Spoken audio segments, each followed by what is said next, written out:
সময়ের পূর্বে সুন্নাত আদায় করা যাবে কি যাবে না? সুন্নাত নামাজ হোক বা যে কোনো নামাজ, তার যে নির্ধারিত সময় রয়েছে সেই নির্ধারিত সময়ের ভিতরে আপনাকে পড়তে হবে। এর আগেও পড়া চলবে না, এর পরে কাজা পড়তে পারবেন, আগে পড়া হবে না। ধরেন উদাহরণস্বরূপ ফজরের 2 রাকাত সুন্নত, যেরকম ইমাম ইবনে কুদামা রাহমাতুল্লাহ আলাইহি বলেন যে ফজরের সুন্নাত এটার ওয়াক্ত শুরু হয় কখন? যখন থেকে ফজর শুরু হয়ে গেল। ফজরের 2 রাকাত সুন্নত আগে পড়তে হয়। তো এই আগের সুন্নাতটা ওয়াক্ত হওয়ার পূর্বে যদি কেউ পড়ে তাহলে হবে না। ফজরের ওয়াক্ত শুরু হলো, তখন থেকে তার ওয়াক্ত শেষ হচ্ছে কখন? যখন ইকামত দিয়ে দেওয়া হবে। তো এর মধ্যবর্তী সময়ে আপনাকে ফজরের 2 রাকাত সুন্নত পড়তে হবে।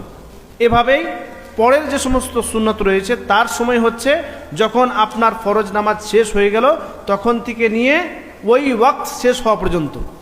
এই ওয়াক্তের ভিতরে আপনি যদি পড়ে নেন তাহলে ওয়াক্তের ভিতরে সেই সালাত আদায় করা হলো, কিন্তু এর আগেও পড়বেন না, এর পরে আপনি পড়লে কাজা পড়তে পারবেন।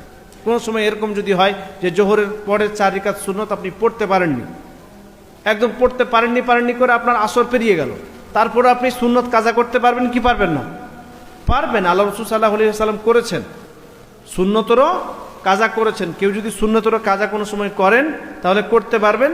বিশেষ করে যারা আমরা সব সময় সুন্নত নামাজে অভ্যস্ত বা 12 রাকাত দিনে রাত্রে যে সুন্নত পড়তে হয় সেই সুন্নত আমরা পড়ি, কোনো সময় যদি কারণবশত কাজা হয়ে যায় তাহলে সেই সুন্নতগুলোও আমরা পড়ে নেব।